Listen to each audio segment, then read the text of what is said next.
And in fact, actually, let's get right into Reddit threads, because one of them we're going to dig into in detail on the bonus show. You can join the David Pakman Show subreddit at davidpakman.com/reddit.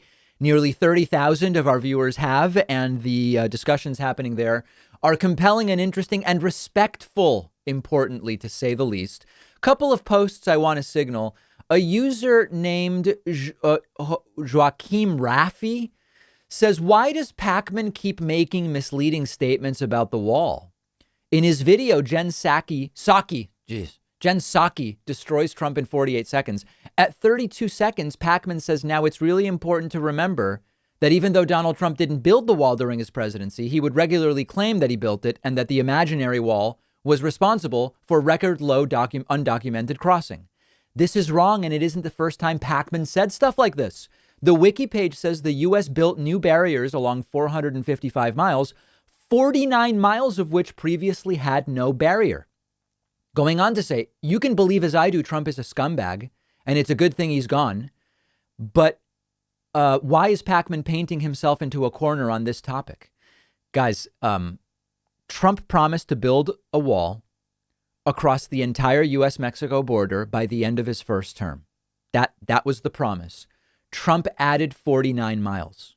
OK, if adding 49 miles to a border that's 2,000 miles counts as building the wall, then I have a bridge to sell you. If this is your critique of the program, this is probably not the show for you. But very, very strange allegations. Another post from Rico Reckless says, are the Cuomo allegations intended to distract from the nursing home scandal?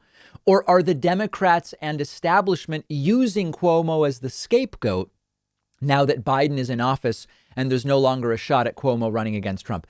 The second part, I think, is a no.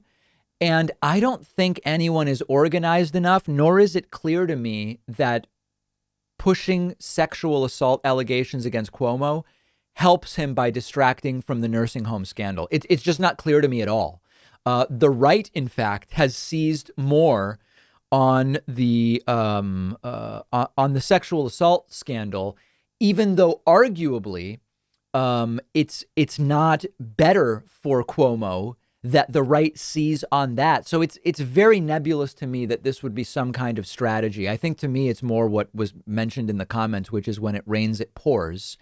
And that it's just a lot of different things coming out against Andrew Cuomo. I have no reason to think, nor have I seen evidence that the Democratic Party is organized enough to say, oh, the nursing home thing is bad. Let's now bring to the forefront sexual assault allegations to take attention away from that. I think both are potentially hugely damaging to Cuomo, and we'll just have to wait and see.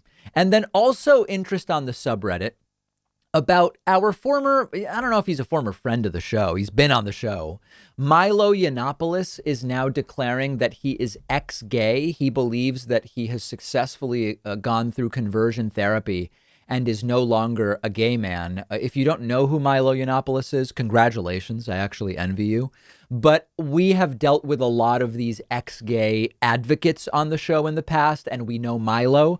So we're going to talk about this more extensively on the bonus show. But yes, I am aware of the Milo quitting homosexuality story.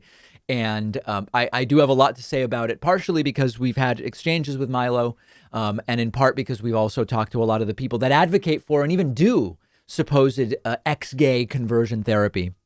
Wacky, dangerous stuff, to be clear.